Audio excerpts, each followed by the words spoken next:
lagi sibuk diwawancarai dengan sedemikian rupa rapi, pokoknya enak lah. Saya datang ke sana disuruh ngedance, disuruh acting, disuruh nyanyi. Otomatis ribut lah saya. Iya, ribut sendiri kan. Cuman ya namanya juga kita mau memotivasi diri sendiri biar kenangan mama itu menjadi sesuatu yang berharga lah. Gak ada orang. Iya kak, beneran gak ada kok. Jadi nenek-nenek tadi itu siapa? Gak tahu kak.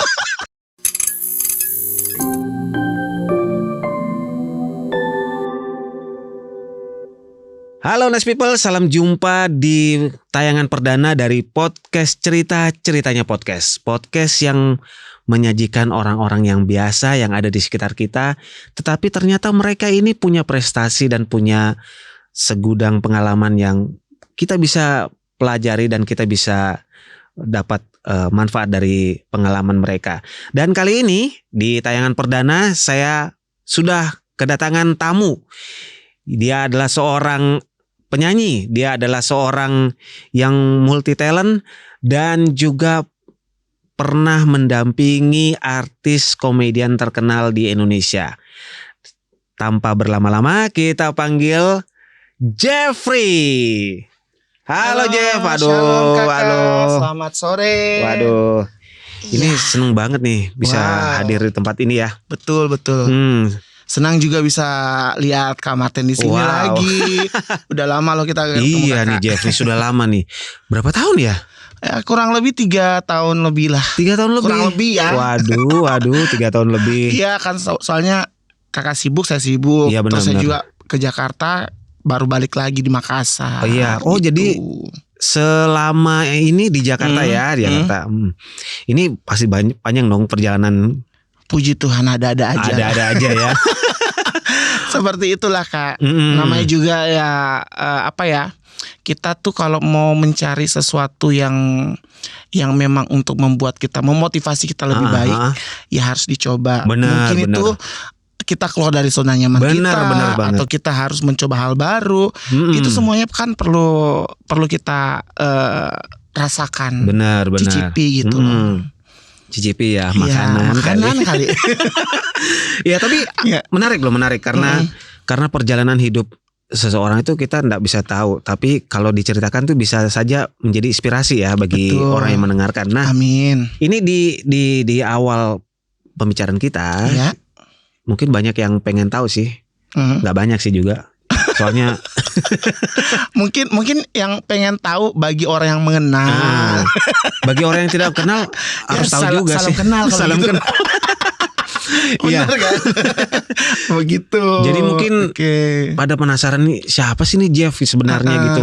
Sering-sering ketemu, sering-sering lihat, tapi nggak tahu personalitinya tuh gimana gitu ya. Iya. Nah ini Jeff, nama lengkapnya siapa nih Jeff?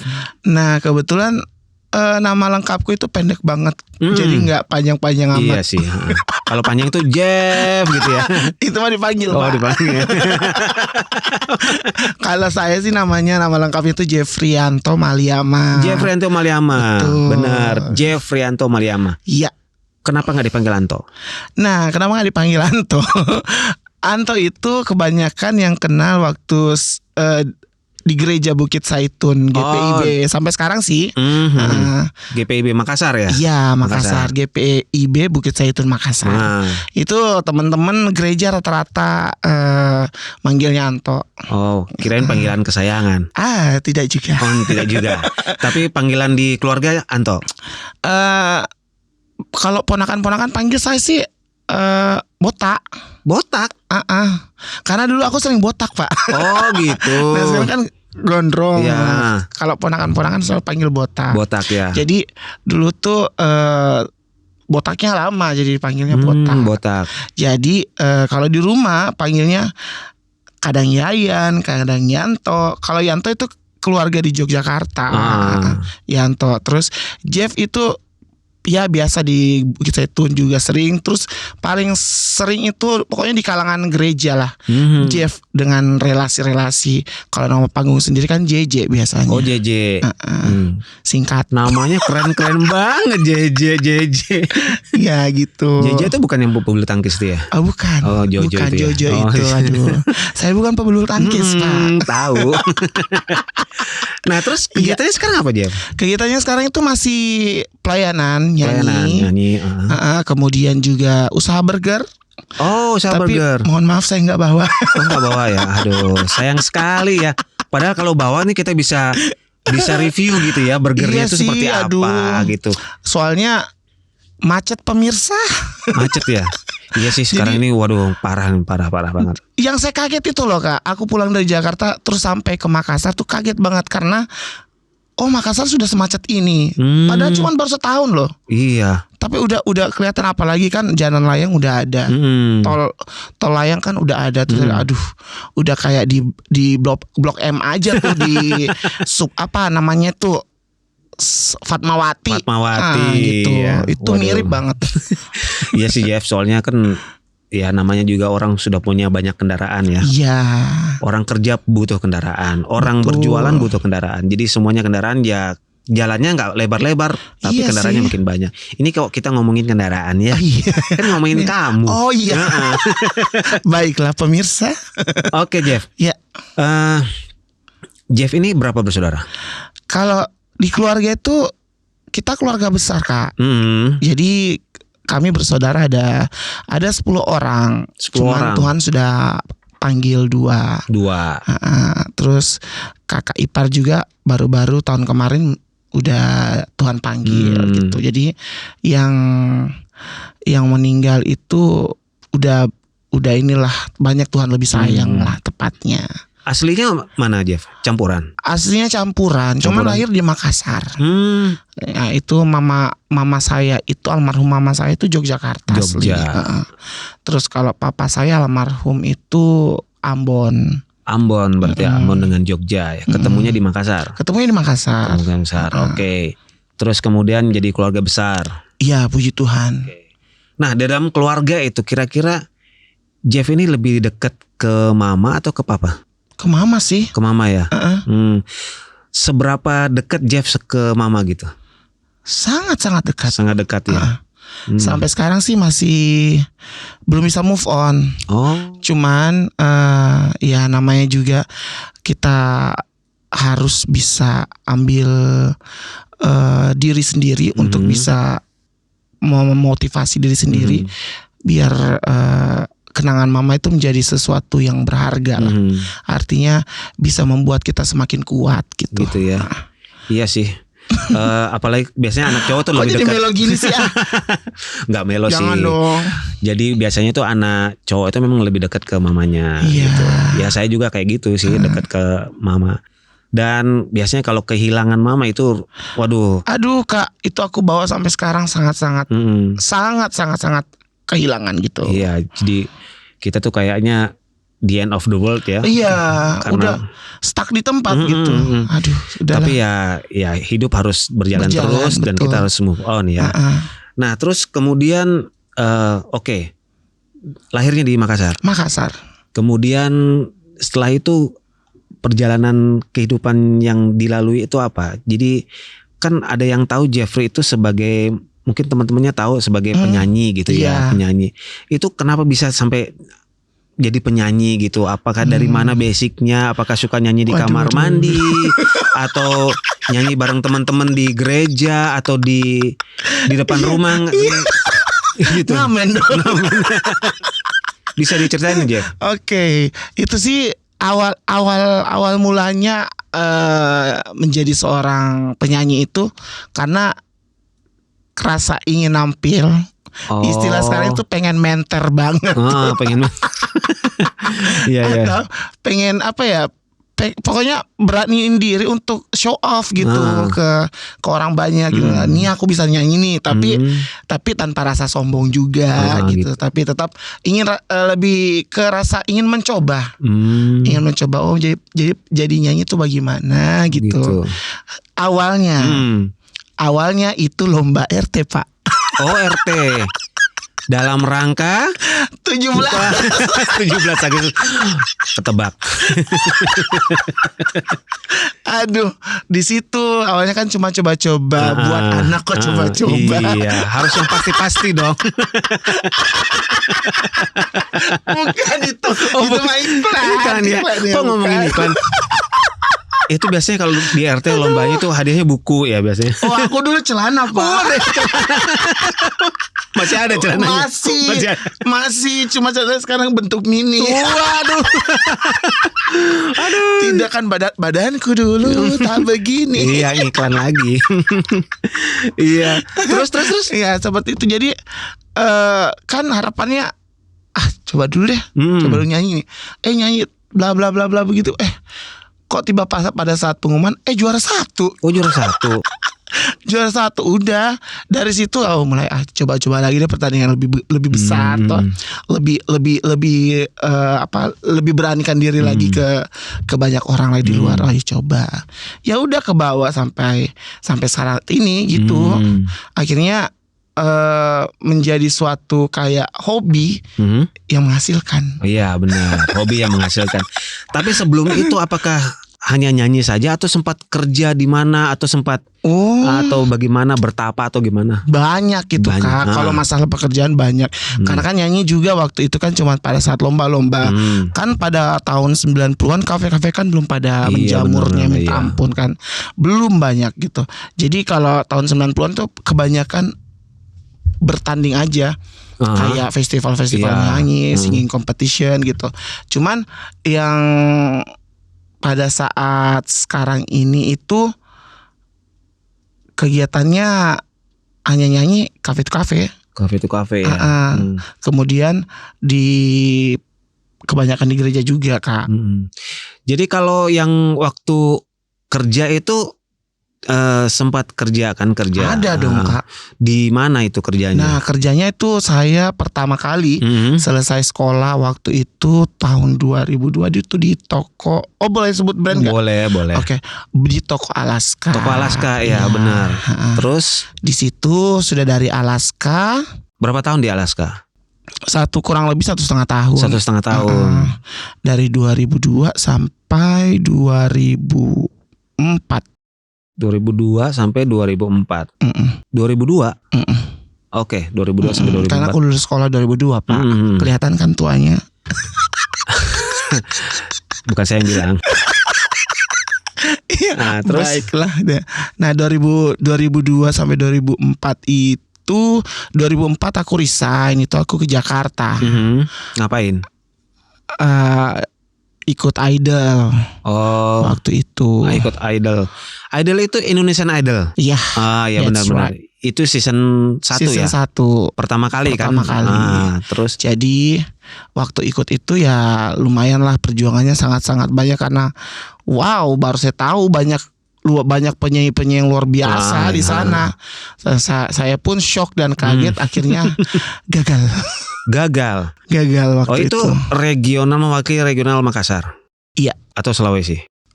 Tepatnya Makassar waktu. Makassar ya. Oh ya, jadi setelah itu baru ada yang di sini ya. Baru yang di sini ya.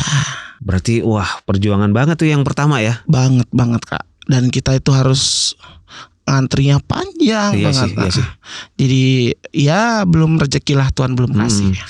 Terus habis itu sebulan di Jakarta balik ke Makassar. Balik ke Makassar itu sempat nganggur ada sekitar beberapa bulan. Itu aku kerja kembali dari Jakarta. Aku kerja itu kayak pernah jadi sales, pernah juga jadi cleaning service. Cleaning service di mana? Di salah satu bank di Makassar. Oh, salah satu bank. Iya, jadi sempat udah rasain semua sih. Dari kerjanya yang dari nyaman, kerjanya dari sangat-sangat tidak nyaman, ya seperti itu. Tapi overall puji Tuhan semua dinikmati dan tidak mengganggu sama sekali. Itu. Setelah itu masuk ke toko Baji Pamai Swalayan. Oke, toko Baji Pamai. Ya. Nah, terus di situ saya kerja selama 3,5 tahun. 3,5 tahun. Iya. Di situ jadi apa banyak di situ? lah. Karyawan juga. Karyawan juga Kak. Pertamanya sih kontrak. Cuma kan saya masuk di situ pertamanya jadi packers jadi bungkus-bungkus barang. Kemudian kerjanya dilihat bagus, akhirnya dipindahin ke pecah belah household jadi pramuniaga. Nah, lama dilihat bagus lagi, asisten supervisor dan akhirnya jadi supervisor juga. Setelah itu saya resign dari Bajipamai karena mengikuti salah satu kompetisi nyanyi di Makassar, namanya itu Meko Idol. Meko Idol, kayaknya pernah dengar. Iya, pernah kan? Pasti kakak pernah dengar lah. Itu aku masuk 6 besar. Jadi kami 6 besar itu dibuatin album rohani. Dibuatin album rohani. Setelah itu kita buat kurang begitu meledak karena ternyata ya namanya juga mungkin orang lagi butuh duit ya, tetap di dana-dana dan sebagainya, hal-hal yang tidak semestinya dilakukan. Akhirnya kita juga merugi gitu. Oh gitu. Ya, tapi puji Tuhan semuanya Tuhan kasih lihat baik adanya kok. Nggak ini. Jadi kalau sekarang ini setelah itu ikut festival lagi nggak? Atau nyanyi-nyanyi lagi di sini? Kalau ikut festival lagi itu mungkin Kak sudah berkurang pada saat itu. Nah pada saat itu waktu selesai itu ngelamar kerja lagi, tapi belum ada panggilan. Akhirnya hari kedua itu per hari itu juga saya lihat iklan, ada iklan job fair di salah satu pamflet di Makassar ya. Begitu terpampang ya, aku coba dulu deh, akhirnya ikut iseng-iseng, ikut job fair. Waktu itu masih ada namanya Trans Studio Theme Park. Oh iya. Ini menarik karena si Jeff ini ternyata pernah kerja di Trans Studio Makassar. Oke, sebelum kita ke Trans Studio, saya ingin ngulik lagi yang Indonesian Idol. Nah, Indonesian Idol itu tahun 2004. Oke, 2004. Nggak lolos ya? Nggak lolos. Nah itu kan ada pengalaman tuh. Nah, terus kemudian ikut festival lagi. Iya. Ternyata istilahnya kasarnya ditipu ya. Maksudnya tidak jelas. Tidak jelas. Oke. Terus kemudian kerja lagi. Nyanyi lagi nggak waktu itu? Nyanyi dong, tetap nyanyi. Nyanyi. Tapi itu sudah belum ada kafe kan waktu itu? Belum ada. Masih kurang lah. Jadi masih nyanyi di gereja. Masih nyanyi di gereja, pelayanan dan di tempat kerja. Oke. Nah, habis setelah itu baru waktu itu 2014 kalau nggak salah muncul ajang pencarian bakat lagi. Pencarian bakat lagi. Jadi sudah kerja di Trans, ternyata ada beberapa teman-teman yang merekomendasikan kita itu untuk ikut Rising Star. Nah, Rising Star ya. Iya, ini saya pernah dengar nih. Waduh, tapi sabar, nanti kita akan ngomong tentang Rising Star. Nah, sekarang kita kembali lagi ke tempat kerjamu ini, Jeff. Gitu. Soalnya menarik nih tempat kerjanya dia. Kalau nanti dengar pengakuannya, dia ini kerja apa di Trans dan sebagai apa, nanti ini kita dengerin ya. Ini di Trans itu tahun 2011. Itu pertama kali dibuka ya? Iya. Trans. Pertama kali dibuka itu 2009 tepatnya. 2009. Masuk 2011. 2011. Oke, itu masih rame kan? Banget ya. Ya saya aja setelah itu baru masuk ke situ mungkin setelah tahun-tahun berapa gitu ya. Jadi karena rame sekali. Rame banget Kak. Itu berjubel loh. Iya, sampai orang hampir berhimpit-himpit masuk. Sampai kita nggak bisa menikmati lah di dalam. Pokoknya harus ekstra bersabar kalau mau main wahana. Iya benar. Karena antriannya panjang. Dan happening banget tuh. Trans Studio Mall itu dan studio permainan itu, theme parknya gila. Karena memang Kak di Makassar itu baru cuman itu aja yang benar. ada, di mana orang bisa menikmati wahana yang sama dengan ada di Ancol di Jakarta gitu loh. Waduh, Jadi ini di mana lagi kalau bukan di situ? mana lagi gitu ya. Kok iklan lagi? Jangan gitu. disambung. Ya ini memang Oke. rombongan bahkan dari daerah juga banyak yang datang. Nah, yang menariknya sekarang adalah kerja apa di situ, Jeb? Sebagai apa? Nah, saya di Trans itu tadinya kan awalnya mau masuk sebagai cuman penjaga wahana tuh Kak. Jaga wahana aja, persilahkan orang masuk. Kan aku udah masukin tuh lamaran, udah di meja, rapi, udah di meja. Akhirnya ngantri di job fair itu, ngantri lah saya. Terus emang ada beberapa teman-teman yang udah lihat, oh itu sana tuh bisa nyanyi gini, bagus suaranya gini, oh ya. Nah, pada saat saya mau sudah sampai di meja untuk sebagai penjaga wahana, nah karyawannya tersebut bertanya ke saya, karyawannya itu bertanya, atas nama siapa Kak? Jeffrianto Maliama. Oh, ada soal lamarannya. Udah. Oh, nggak ada Kak. Lah langsung lah teman yang di meja sebelah sini deh. Diarahkan ke sebelah. Ternyata saya dikasih masuk di Creative and Show. Oh, Creative and Show. Tepatnya sebagai performer. Nah, ini ada yang paling aku bikin malu banget waktu itu.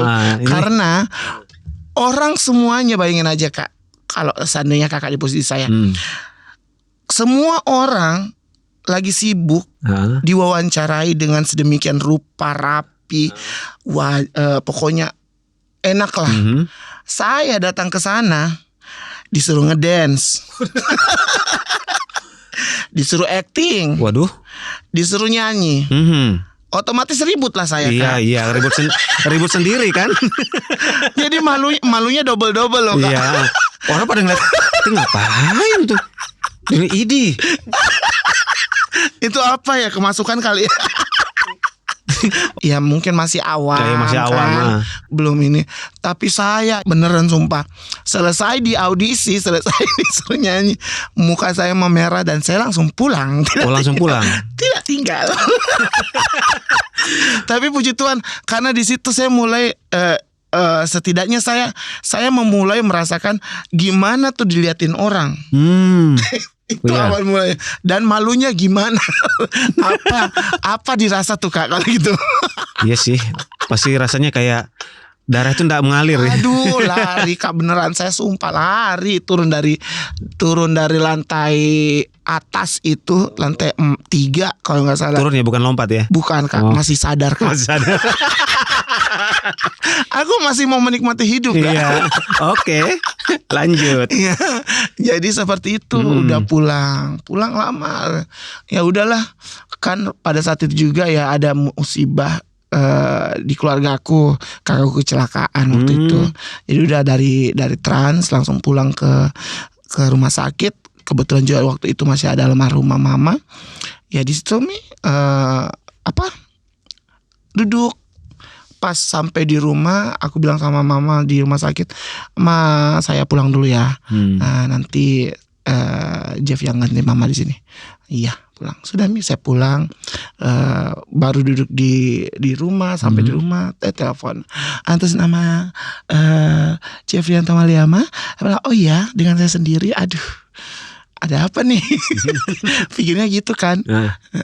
Iya, bisa nggak besok datang ke Trans Studio pukul 9 pagi dengan baju hitam-hitam. Waduh, ini apa Naya? Apalagi nih?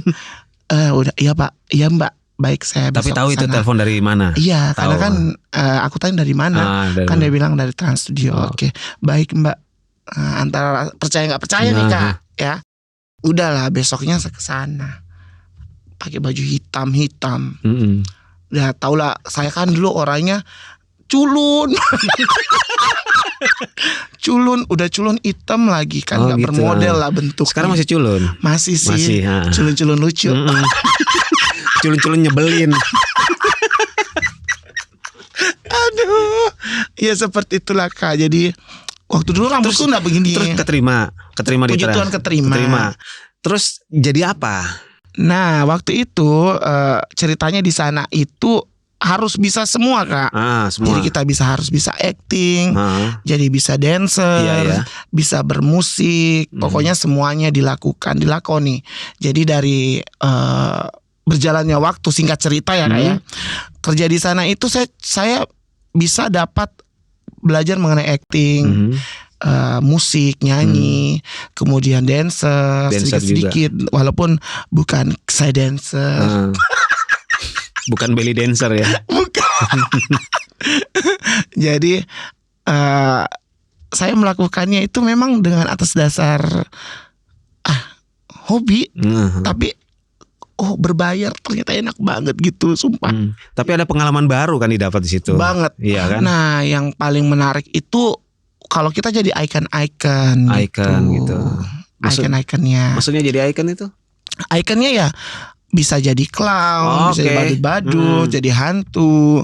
Nah, kalau saya sih pribadi itu di sana terkenal dengan karakternya scary sama happy. Scary dan happy. Berarti kalau scary itu hantu. Iya. Kalau happy clown. Iya, benar banget. Ini ada pengalaman menarik gak nih?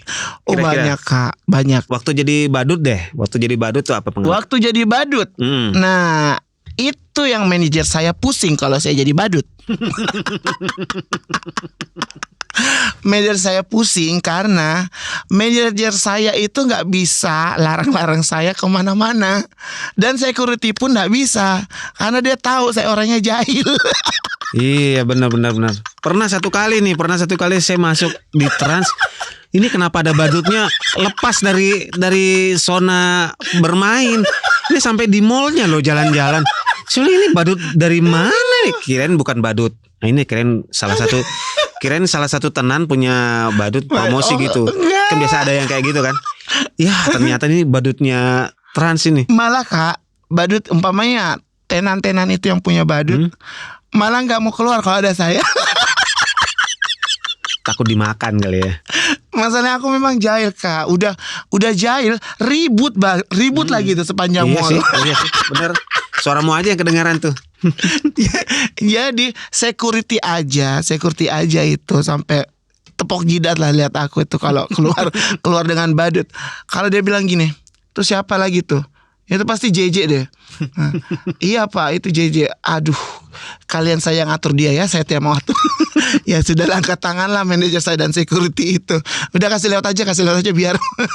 Jadi dan lebih parahnya lagi, Kak, setiap kalau orang di restoran lagi makan enak, pernah loh aku ambil ayamnya satu. Aduh, iseng banget. Tiap kali pernah. Juga bukan cuma ayam loh, kayak donat, mereka lagi makan ya aku samperin, minta satu dong Serius? Ya dikasih, boleh, tapi boleh foto, boleh banget. Oh, suaranya kayak gitu? Iya. Oh. Jadi kan makanan gini, Kakak. Iya, seperti itu. Waduh, seru ya. Iya, pokoknya bagaimana itu saya nggak bisa dikenali orang gitu loh. Ya saya buatlah karakter seperti itu. Iya, benar. Aku jadi malu loh ceritanya. Asik. Terus waktu kalau setelah jadi badut pasti ada jadi hantu. Screamnya. Scary-nya tuh jadi apa? Itu macam-macam. Kadang kalau ada film yang lagi hits, yang lagi booming tuh di Indonesia. Itu kayak dulu pernah ada It. Itu aku jadi It. Pernah jadi Ibu Pengabdi Setan pernah. Oke. Terus kebanyakan sih aku lebih jadi kuntilanak. Kunti. Karena suaraku yang melengking ini. Iya, benar sih. Mengerikan. Terus ada pengalaman apa tuh waktu jadi kunti itu? Itu waktu jadi hantu. Pengalamannya sangat luar biasa. Waduh, ini siap-siap nih, horor. Jadi seperti itu waktu jadi kuntilanak tuh. Waktu pertama kali jadi kuntilanak. Nah, aku kan lagi berdiri tuh di apa? Di salah satu pintu masuk setelah kan waktu kalau masuk dunia lain itu kan ada ruangan kamar dulu tuh. Kamar. Sudah dari ruangan kamar masuklah ke hutan bakau. Nah, di hutan bakau itu kan ada pilar tuh 2. Nah, di pilar itu hampir di samping pilar itu kan ada cermin. Nah, cermin tuh. Jadi aku gini-gini dandan kasih rapi rambut aku, kasih baik baju aku. Pokoknya kasih lihat aja yang apakah sudah ready untuk ini ngerjain orang.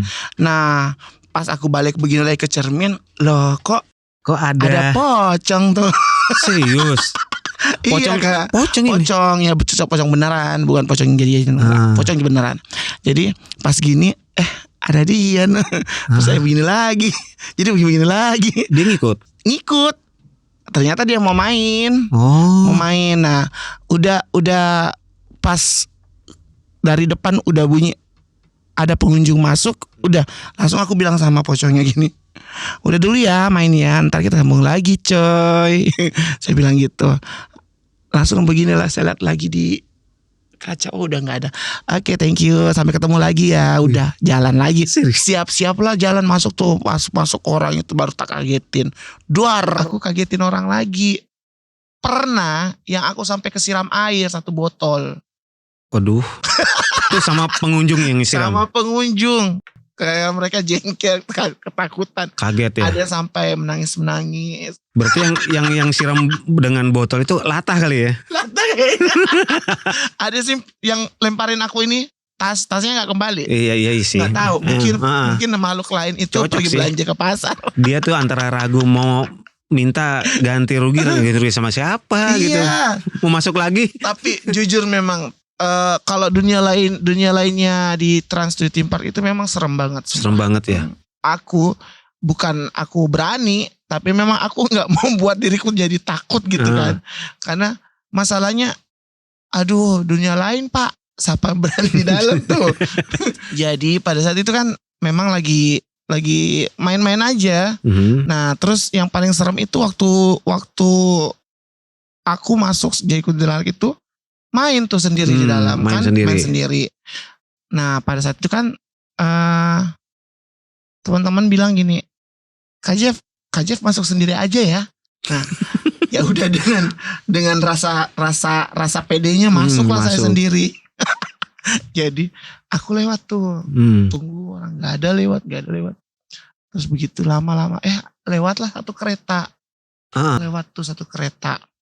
Nggak lama lewat 1 kereta gitu kok tiba-tiba gimana ya? Ini ada nenek-nenek sendiri dalam kereta. Yang tak ada senyumnya sama sekali. Dengan muka datar gitu loh. Dia sendiri nggak ada sama cucunya gitu, nggak ada. Sendiri dengan muka datarnya. Lewatlah. Terus aku gangguin. Aku bilang gini, aku kagetin lah dengan segala cara. Tapi mukanya datar coy. Waduh. Gimana? Apa tuh perasaan lu kalau gitu tuh? Kok jadi serem jadinya? Iya, kok jadi aku keki sendiri ya, kok aku serem sendiri. Udah lewatlah itu beliau, aku lewat pintu keluar dong yang memang yang khusus untuk karyawan keluar masuk kan. Udah aku lewat situ. Nah, aku lama kan tadinya lama sebelum keluar itu, tadinya lama di dalam. Ya udahlah kasih lewat aja dulu tuh emak-emak atau nenek itu entahlah. Lewatlah dia lama. Langsung aku keluar, buru-buru keluar. Aku tanya, Dek udah ini nggak lewat tadi tuh nenek-nenek yang sendiri. Nah itu Kak yang saya mau tanya ke Kak JJ. Kenapa Dek? Kak JJ ngomong sama siapa tuh di kereta kosong? Waduh. Saya mana pelongo. Nah, serius? Gak ada orang? Gak ada orang. Iya Kak. Beneran gak ada kok. Jadi nenek-nenek tadi itu siapa? Gak tahu. Ya ampun. Jadi terus aduh, merinding dong langsung. Bukan lagi merinding, auto lari ganti baju Pak gua tuh. Jadi gimana ya, kayak serasa memang kayak disamperin dengan emak-emak sendiri. Waduh. Iya, emaknya kuntilanak. Ya Saya bilang, ampun. ya ampun. Ternyata begini loh. Kalau didatangin hantu beneran. Tapi kan ada pengalaman lain gak itu waktu jadi pocong? Bukan jadi pocong, jadi kuntilanak. Oh jadi kok pocong terus sih? Iya, kamu rindu pocong sih.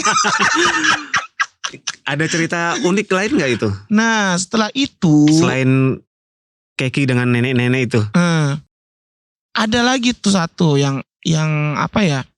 Pokoknya sampai di mall aku keluar. Itu yang di mall orang nggak berani masuk sama sekali. Karena lihat aku berdiri di depan pintu yang jendelanya kaca. Itu nggak ada yang berani deketin. Aku diusir naik. Udah jam masuk. Aduh, pokoknya gimana ya? Temanku sampai pernah ketiduran loh di dalam. Udah tutup operasi itu, operasional. Ketiduran dia di dunia lain. Sampai pagi baru dia bangun. Ya ampun. Serius? Iya. Jadi sudah itu, udahlah. Aku bilang gini, enak ya tidur dalam. Makanya aku pikir, aduh gimana ya, semoga saya tidak mengalami hal itu. Aduh, akhirnya juga lama kelamaan puji Tuhan, ya bersyukurlah punya tempat yang sebegitu nyaman, tempat kerja yang begitu enak gitu loh. Apalagi sesuai hobi gitu loh. Jadi kan rasanya bahagia gitu. Bahagia. Ya saya pribadi dan teman-teman juga ngucapin banyak terima kasih sih buat Pak Hairul Tanjung. Tapi kalau kita panggil Pak Hairul Tanjung biasanya teman-teman dan saya biasa panggil Pak CT. Pak CT ya. Jadi kalau kita berpikir di mana tempat itu selain di Trans Studio Theme Park, kita bisa melihat, oh begini tuh suasananya jadi theme park gitu loh. Ternyata bukan cuman talenta ini aja kita bisa, tapi yang lain juga bisa gitu. Iya, berarti di sana juga nyanyi juga, ngeband juga. Nah, waktu ikut Rising Star tuh masih kerja di sana ya? Masih Kak, ya? masih itu 2014. 2014 ya, Rising Star. Itu gimana tuh pengalamannya di Rising Star tuh? Berarti ada pengalaman baru gak ya? Oh banget Kak, itu sangat-sangat luar biasa sih buat saya pribadi ya. Karena di waktu itu kan saya ikut Rising Star itu, puji Tuhan bisa ketemu dengan musisi-musisi bagus. Musisi-musisi yang memang luar biasa. Itu Rising Star yang pertama ya? Pertama diadakan kan itu? Pertama diadakan, terus kemudian mewakili Makassar. Regional Makassar. Nah, jadi terus gimana tuh? Nah, ceritanya itu sampai di sana kan kita praudisi lagi. Praudisi itu kita di di audisi ulang. Tapi bukan dengan kru, tapi dengan artis langsung. Oke. Itu praudisinya. Nah, pada saat praudisi itu saya bersyukur karena bisa ketemu Andin, Baby Romeo, Sandy Sandoro. Wow, itu Andin itu artis favorit ya, penyanyi favorit karena aduh benar-benar banget tuh. Karena kan memang apa ya? Ya dia cerminan dari seperti Mama Ute waktu muda. Iya sih. Gitu. Jadi Mama Ute kan itu ya salah satu idola saya juga sih. Oke. Jadi ketemu Sandy Sandoro ya. Sempat nyanyikan lagunya? Sempat dong. Sempat ya. Malah Bang Sandi suka. Karena gitu. Katanya iya lagu saya sih, bukan lagu dia. Jadi pas karakter lagunya dengan kamu yang nyanyikan gitu ya. Apalagi supportnya Mas Baby itu sangat-sangat membuat motivasi kita gitu. Udah Jeff, lagumu nih bukan lagunya Sandi. Udah dibilang gitu. Jadi waktu di sana itu berarti banyak ketemu orang baru dong itu ya? Banyak Kak. Banyak. Berarti bisa ketemu dengan orang-orang di pertelevisian gitu yang kru-kru gitu yang kerja. Terus kemudian bisa ketemu dengan manajemen artis. Betul gitu ya. Sekali. Bisa ketemu dengan teman-teman lain yang baru sesama penyanyi gitu yang bakal jadi artis juga. Betul. Ya. Berarti bisa ini dong belajar untuk branding diri dong gitu ya. Berarti Memang betul-betul dibangun gitu ya karakternya gitu ya. Karakternya kita, terus kita punya apa ya, mental di Benar. memang dikasih berdiri bagus gitu loh. Iya. Tidak mudah ciut gitu. Benar. Jadi wah, apalagi kan kalau industri wah ngeri itu ya. ngeri banget Kak. Jadi jujur tuh di sana persaingan sangat ketat. Sangat ketat. Karena memang bukan cuman modal ke skill kita, modal karena kita nyanyi bagus, enggak. Tapi lebih lari ke bagaimana caranya kita bersikap baik dengan orang. Tepatnya attitude. Attitude ya, benar-benar. Attitude. Berarti waktu di Rising Star ya, itu satu angkatan dengan siapa itu waktu yang pertama? Season 1 itu sama Indah Nefertari. Indah Nefertari ya. Itu saya lupa judul lagunya apa ya. Ada dia sempat bikin album ya? Ada sempat, cuman gak terlalu booming. Dia kayak rapper gitu lah. Kayak R&B gitu. R&B. Terus kemudian sempat ikut lagi? Ikut lagi. Nah itu di yang pertama sampai di mana kemudian gugur? Sampai pra-audisi. Pra-audisi, oke. Dan kemudian gugur. Tapi sudah sempat in frame? Kalau di season 1 sudah in frame. In frame ya? Masuk TV? Masuk TV. Oh ya. TV. Pantesan.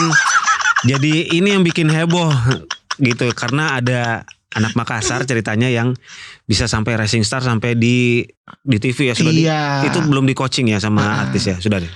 Itu belum. Itu masih apa ya? Masih beberapa pelatih vokal aja. Vokal yang dari ini ya. Kalau itu kita sudah mulai di coaching sama artisnya itu kita sudah live battle. Battle ya. Jadi wah ini bener-bener orang yang jadi akhirnya banyak yang lihat wah ada anak Makassar yang masuk TV gitu kan. Ada penyanyi yang dulu kita kenal nih suka nyanyi di Trans tuh sekarang masuk TV gitu. Aduh, tapi ngomong-ngomong soal TV ya, saya jadi ingat dengan yang seorang komedian yang wah ini lucu banget, namanya Mas Tukul ya. Iya. Wah ini yang suka gitu ya, yang suka kembali ke laptop itu. Iya. Nah, tapi katanya nih fun fact-nya adalah kamu pernah jadi asistennya. Bukan pernah, emang asistennya. Oh, asistennya. Oke. Ini seru lagi nih pengalaman ceritanya. Ini bisa diceritakan lagi dong ini. Kenapa di mana bisa ketemunya, terus kenapa terus kemudian bisa nyantol gitu, bisa ngeblend sama Mas Tukulnya, terus kemudian bisa ke Jakarta jadi asistennya. Iya, awalnya itu saya jadi band pembuka bersama teman-teman itu grup fun band di Mamuju di acaranya Satlantas Polri. Jadi waktu itu kita dipercayakan untuk ngiringin artis. Itu Mbak Jenita Janet dan Om Tukul. Nah, kebetulan kan genre dari band saya kan itu R&B pop. R&B pop ya.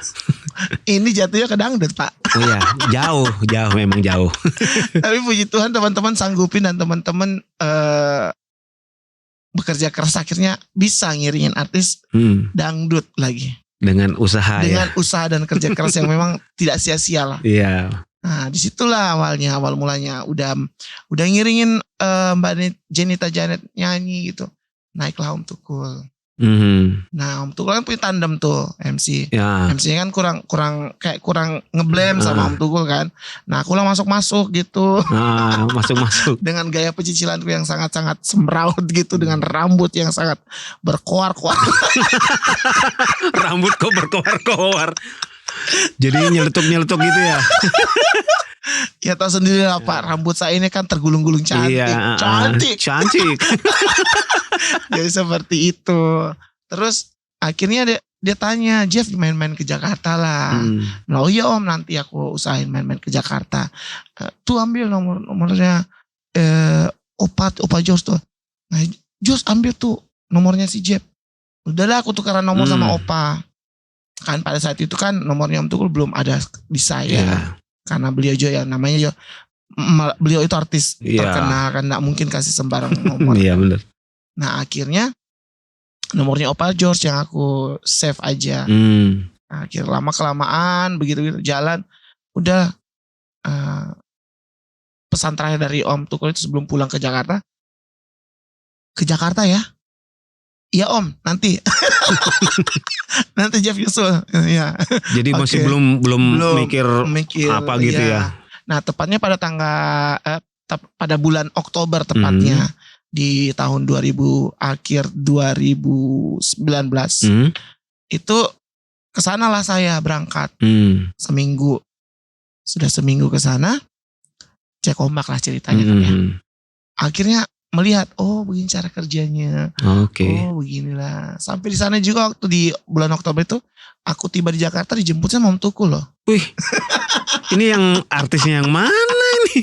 Iya, Om Tukul yang jemput, Om Tukul yang bawa mobil. Saya cuma jadi penumpang. Untung aku gak bilang, Pak sesuai titik ya. Waduh, luar biasa ya sampai gitu ya, sampai dijemput gitu ya. Orang siapa nggak bangga loh. Aku biarpun aku bekerja dengan artis komedi, tapi worth it banget karena Om Tukul itu orangnya membumi sekali. Dia tidak pernah pandang orang ini A, B, C, tidak. Semuanya sama. Oh gitu ya. Jadi Om Tukul itu orangnya memang membumi, baik banget. Jadi biasanya kan ada artis komedian tuh ya, kalau di panggung dia wah kocak banget, begitu di bawah mukanya datar aja, enggak bang? Apakah Mas Tukul ini sama kayak gitu, atau tetap aja di panggung kocak, di rumah kocak, di mana-mana ya sama aja gitu? Sama aja sih Kak. Oh sama aja ya, sama aja kocaknya gitu. Sama kocaknya, malah yang biasa itu sindiran-sindiran halusnya itu yang bikin orang ketawa. Oh gitu. Padahal itu beliau serius tapi orang ketawa. Iya sih, jatuhnya jadinya lucu gitu ya. Malah kadang waktu pergi sarapan pagi pernah tuh. Jeb ketawa Jeb. Apa yang mau diketawain Om, gak lucu. Oh kurang lucu. Iya, kasih lucu lagi Om, kasih lucu lagi lah. Oh ya baru kebongkar itu kita ketawanya. Oh gitu. Jadi enak. Jadi Om Tukul orang itu humoris lah. Humoris ya. Nggak pernah dibilang banyak pikiran atau apa enggak. Cuman beliau itu senang lihat orang bahagia. Senang lihat orang bahagia.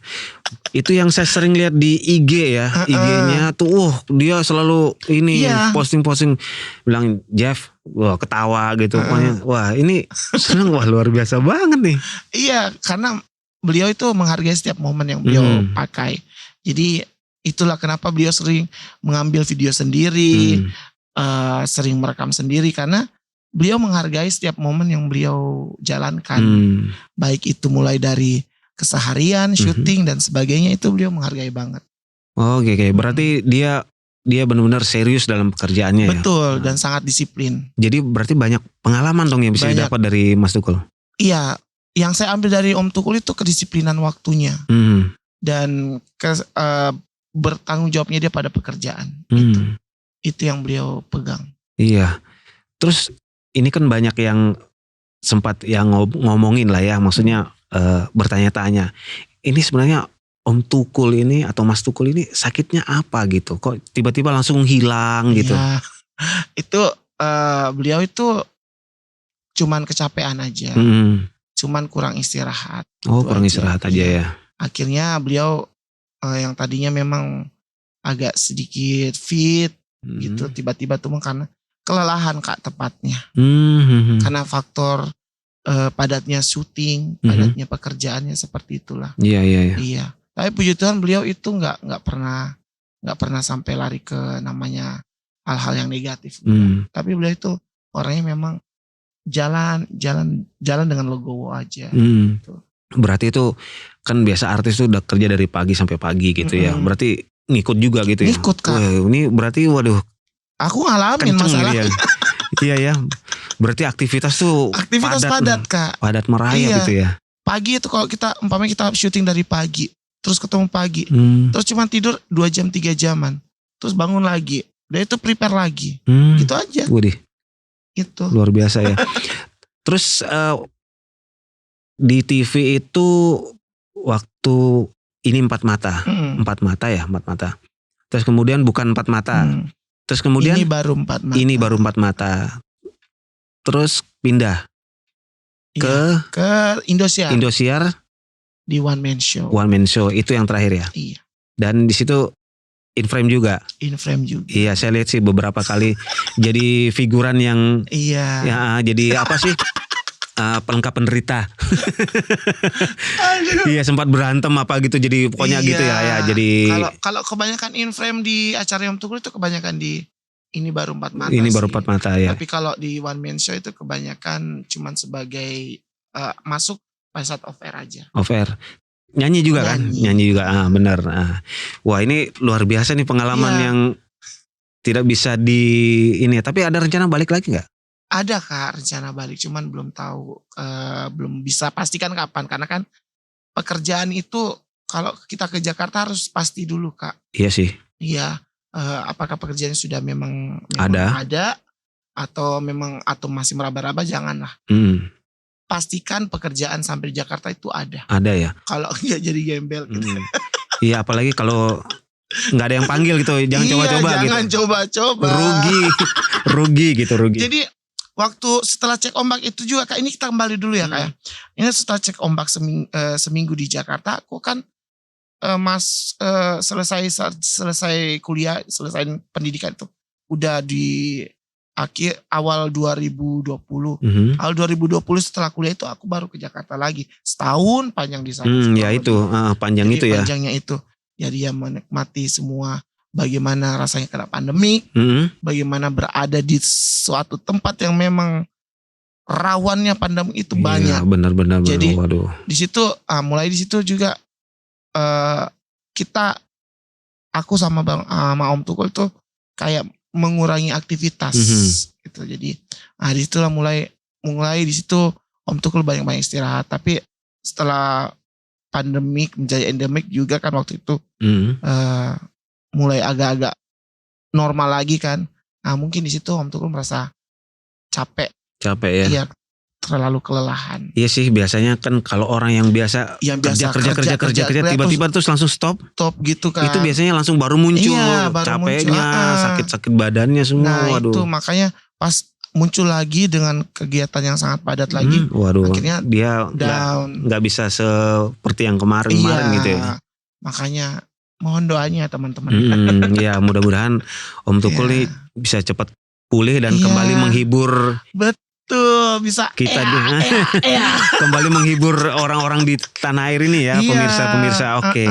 Nah Jeff, yang terakhir ini Jeff, mungkin bisa kasih mungkin bisa kasih inspirasi atau kasih pengalaman hidup dari seorang Jeffrey gitu ya.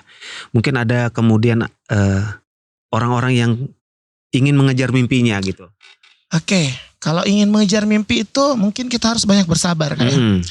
Jadi kalau teman-teman yang pengen mengejar mimpinya itu bersabarlah untuk mengejar dengan tujuan yang pasti. Dalam arti sesuatu yang kita harapkan itu mungkin bisa terjadi dalam hidup kita kalau kita dengan sabar, dengan penuh ikhlas tulus menjalaninya dengan baik, tanpa memikirkan resikonya apa-apa, tapi lebih memikirkan ke diri kita apa kita bisa atau tidak. Jadi lebih banyak bersabar, tulus ikhlas menjalani pekerjaanmu. Gitu, yang penting tuh ada kemauan untuk menjalani itu. Iya. Dan kalau kedepannya nanti nih punya rencana apa lagi nih untuk? Nah rencananya kan akan ada single Kak. Single terbaru saya, cuman saya melihat juga apakah music directorku itu memang siap. Saya berharap sih siap karena saya tahu udah jago lah mereka di bidangnya kan. Apalagi orang-orang yang aku temenin orang-orang teman-teman lokal semua. Jadi berarti musisi Makassar. Oke, siap. Iya, kita tunggu aja nih rilisan singlenya ya. Dan juga mudah-mudahan ini bisa kembali menggairahkan industri musik di Makassar ya. Betul. Aku ketawa tuh karena kamu bilang menggairahkan. Loh iya, kan sekarang sempat kolaps kan gara-gara itu. Jadi sekarang sudah mulai menggeliat gitu. Menggeliat dan akhirnya mulai timbul kegairahan untuk mulai ada konser di sini, konser di sana. Iya beneran ya. Udah ada beberapa konser yang terjadi di Makassar dan puji Tuhan banget.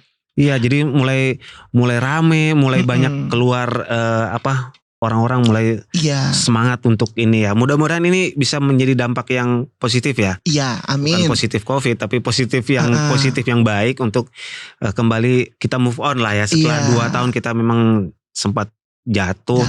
Terpuruk oleh karena pandemi ya. Iya.